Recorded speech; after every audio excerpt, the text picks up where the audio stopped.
Did you know that 2026 is the year of the fire horse?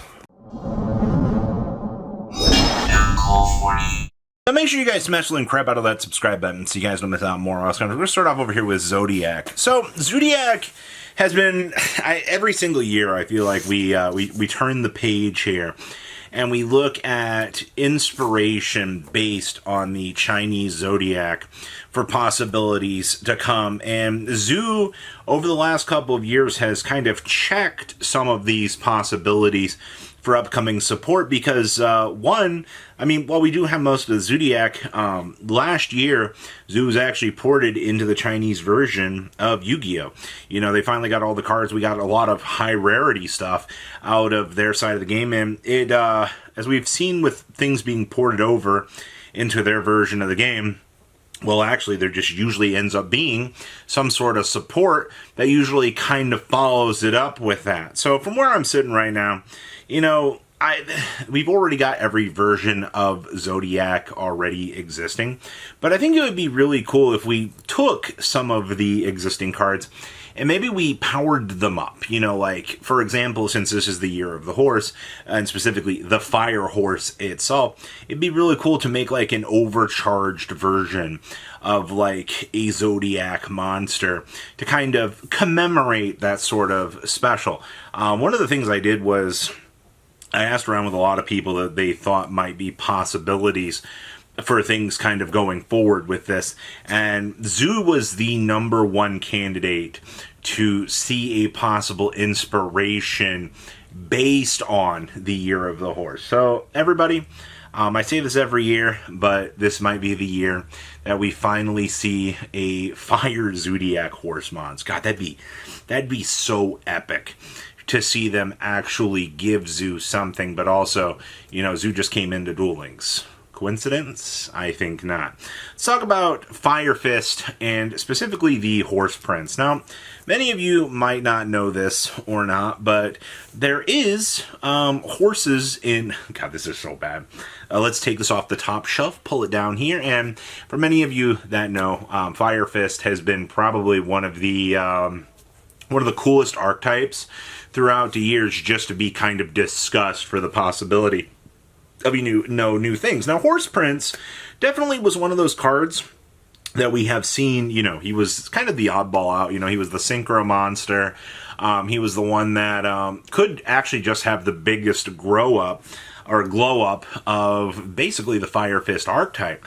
And that would make sense, honestly. You know, going into Year of the Fire Horse, it would be very, very, very cool to see Firefist getting some sort. But both this and Zoodiac kind of act on the same basis of consideration. You know, it's always going to be, you know, as we turn the clock to another year on the Zoodiac sign, you know, there's always going to be a possibility that we see something being inspired. And I mean, Firefist, while they have already gotten a second wave of support, actually in the form of TCG exclusives, by the way, because you guys remember dear old Fist of the Gadgets actually having this support tucked into it. It wasn't the greatest time to be around for that, but gosh darn it, it was honestly a good little support option. It also, Firefist, I think, has some of the coolest loops that you can kind of build into it. I like to consider Firefist to be like the PhD deck. Like, you kind of have to have a PhD in understanding to know what craziness that it feels like this deck is going to try to go for next. And usually, you will be very, very surprised by some of the cool little loops and intricacies that it can really do. Let's talk about Valkyrie. So, you know, this is another one of those we look at every single year, and we all point the finger at something in the archetype, because we're like, if you've paid attention to things like Brunhild, you know, Goddess Skuld's Oracle, and, you know, the Valkyries themselves, I mean, most of these cards have one printing. They have never had an additional printing, and honestly, it would fit the theme very, very nicely if Konami would just give us some additional Valkyrie support. But once again, you know, we have to thumb through the index here and go, Year of the Fire Horse. All right, what can we actually do? Well, I mean, wouldn't it just be sick to have one of the Valkyrie monsters just riding a Fire Pegasus into battle? In terms of what you're thinking about in terms of lore and realization of that, That's freaking awesome to think about. And I think Valkyries seem like one of the possible archetypes that could honestly kind of pull that off. You know, when you look at the overall setting and feel for the Valkyries, especially, you know, when you start getting into like Ride of the Valkyries, the deck does need another additional piece of support. I don't think anybody out here in the Yugi-verse is going to say, no, Valkyries don't need any more. No, Valkyries, they have one of the cheapest and funniest OTKs built in, entering into a second battle phase. I mean, hello? I mean, who would have ever saw that coming? But they also need enough support that you can kind of look at within the stretch of the deck and go, yeah, I can dedicate this resource to this, or, you know, we can give this little extra tool to this, and we can actually turn this into a much better, you know, idea. That's at least where I'm sitting right now. So it's an interesting concept. I think Valkyrie could be very much a candidate to receive that Fire Horse upgrade. If not, I mean, that'd be really disappointing. Thunder Horse, you guys remember Bicorn, Tricorn, and the little, they had their entire section on 5Ds during the little Speed Duel Chronicles and things that they had. But we get into, you know, Year of the Horse here.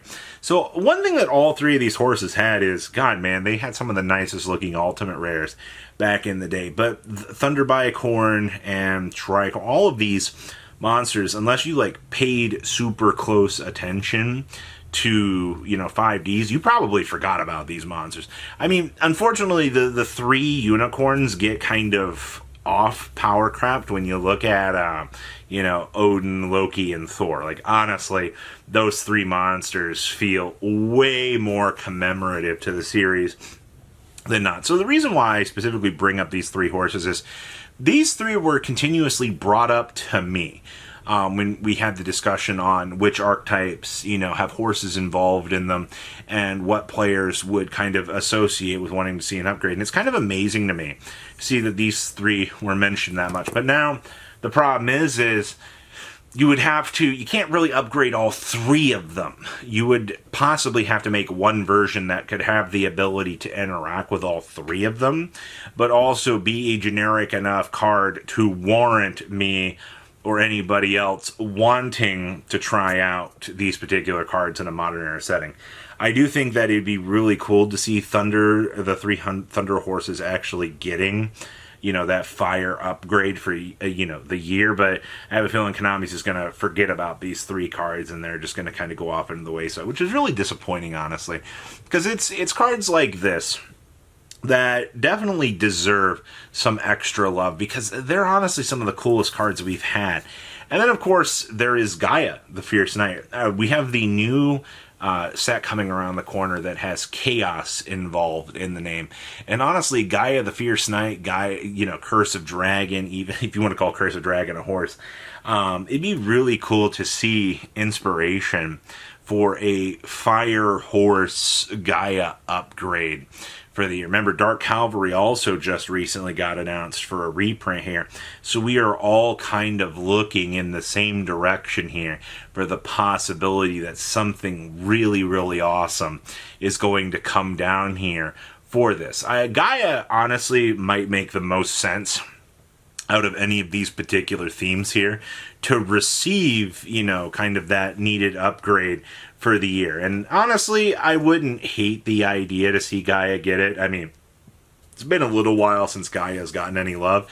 And honestly, Gaia's got some of the funniest little card interactions that you could kind of mess around with in the modern era times. So we will have to wait and see if that's the case. But all of these candidates, I mean, there's several other archetypes. I mean, there's like Stilt's horse, you know, Speedroids had a lot of horses. There's a lot of archetypes that have already had horses, but they've already had upgrades for the year. These are the ones that stuck out to me most as candidates for the possibility of the future. So what do you guys think about everything here? Please take a second, you know, to leave a comment down below. Tell me what you guys think. And Year of the Horse is definitely going to be interesting, to say the least. Hopefully something good actually comes out of this. Patrons, thank you.